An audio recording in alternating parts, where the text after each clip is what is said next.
तो इस वीडियो में बेसिकली हम इलेक्ट्रिक पोटेंशियल को डिफाइन करेंगे और इसको डिराइव करेंगे। तो electric potential at a point, इसकी डेफिनेशन क्या है?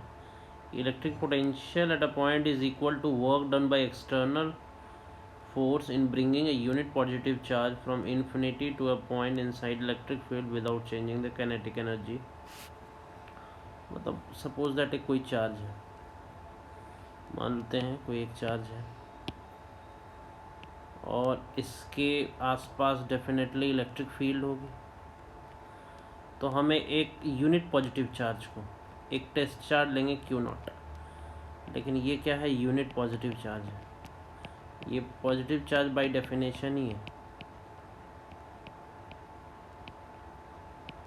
इसको हमें कहाँ से कहाँ लाना है? जैसे ये यहाँ से मान लो इसको हमें उठा के यहाँ पे लाना है, इस पॉइंट पे मान लो P पॉइंट पे, तो जितनी भी वर्क डन करनी पड़ेगी वही हो जाएगा पोटेंशियल एट पॉइंट P।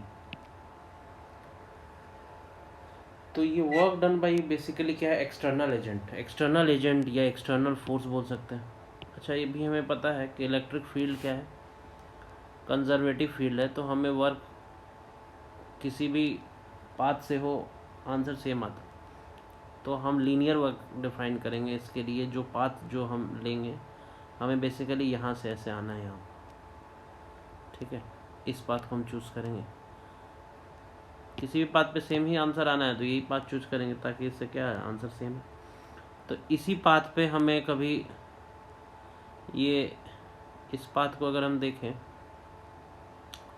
तो इस पाथ में हम मान लो एट अ डिस्टेंस x, यहाँ पे एट अ डिस्टेंस x कोई हम dx एलिमेंट लेते हैं।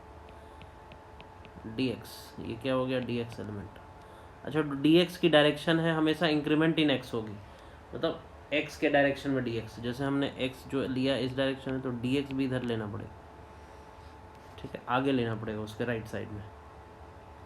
अच्छा, इस पे जो इस टाइम पे फोर्स लग रही होगी, फोर्स किधर लग रही होगी? इस पे जो इलेक्ट्रिक फोर्स है ये इधर लग रही होगी। तो इलेक्ट्रिक फोर्स अगर इधर लग रही हो तो एक्सटर्नल एजेंट को फोर्स किधर लगाना पड़ेगा? एक्सटर्नल एजेंट को फोर्स, एक्सटर्नल EX लिख देता हूँ, एक्सटर्नल एजेंट को फोर्स इधर लगाना पड़ेगा। तो यहाँ पे हमें पता है कि फोर्स जो इलेक्ट्रिक फोर्स होगा वो माइनस ऑफ एक्सटर्नल एजेंट के फोर्स के बराबर होना चाहिए।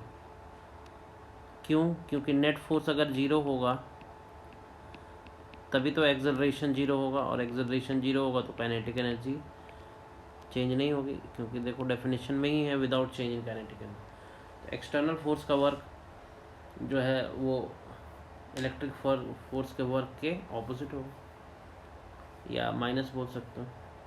इसलिए इसको दूसरे टर्म्स में work done by external force की जगह हम work done against electric field भी लिख सकते हैं। यहाँ पे चाहें तो work done by external force की जगह पे यहाँ पे बाई एक्सटर्नल फोर्स की जगह, तो इसी डेफिनेशन में हम अगेंस्ट इलेक्ट्रिक फील्ड भी लिख सकते हैं, अगेंस्ट इलेक्ट्रिक फील्ड, ठीक है? अब हम डेफिनेशन के अकॉर्डिंग वर्क का फॉर्मूला लिखते हैं। वर्क डन क्या हो जाएगा? वर्क डन होता है इंटीग्रेशन, इस वाले केस में इंटीग्रेशन F डॉट dr की जगह हम dx ले लेते हैं, F डॉट dx। और इंटीग्रेशन कहाँ से करेंगे? इन्फिनिटी से लेके इनिशियल पॉइंट और फाइनल पॉइंट, ये डिस्टेंस यहाँ से यहाँ तक r है, मान लो r तक, ठीक है? अच्छा, जब इंटीग्रेशन से ये हटाएंगे तो जो dx वेक्टर है, अभी मैंने बताया हमेशा इंक्रीमेंट इन x के डायरेक्शन में होता है। ऐसा नहीं कि हम लेफ्ट में जा रहे हैं तो हम dx को लेफ्ट में रखेंगे, हमेशा जो dx की डायरेक्शन है इधर है dx। बट जो फोर्स एक्सटर्नल फोर्स लग रहा है वो तो अपोजिट डायरेक्शन में है, तो दोनों के बीच की एंगल क्या हो गई? 180 डिग्री। तो हम क्या लिख सकते हैं यहाँ? Minus F external into dx, integration infinity से r, माइनस बाहर ले लेते हैं। फोर्स जो आ जाएगा कूलम्स लॉ से हम लिख सकते हैं K Q1 Q0 upon x square dx, integration कर देंगे इन्फिनिटी से r तक। अच्छा, ये यूनिट पॉजिटिव चार्ज है तो इसकी वैल्यू 1 आ गई। तो इंटीग्रेशन करेंगे तो देखो 1/x² का इंटीग्रेशन होता है 1/x -1/x। तो अगर 1/x² का इंटीग्रेशन करेंगे तो इसकी जो वैल्यू आती है ये 1/x आएगी इसकी इंटीग्रेशन, क्योंकि इसकी -x आती तो माइनस माइनस प्लस हो गया फिर, तो फाइनली इसका आंसर ये आता है। तो इसको भी करेंगे तो क्या आ जाएगा, KQ/x। इंटीग्रेशन कहाँ से, इन्फिनिटी से लेके r तक। तो पहले KQ/r आ गया और इन्फिनिटी -0। तो यहाँ से आ गया ये वर्क डन।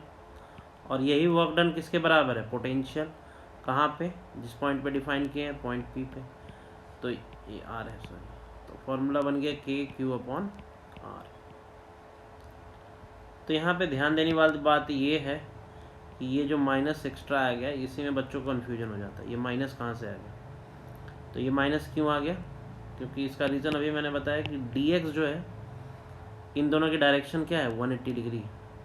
एंगल जो बन रहा है 180 डिग्री बनना है, क्योंकि dx जो हमेशा लेते हैं इंक्रीमेंट इन x। dx क्या होता है हमेशा, increment in x, increment in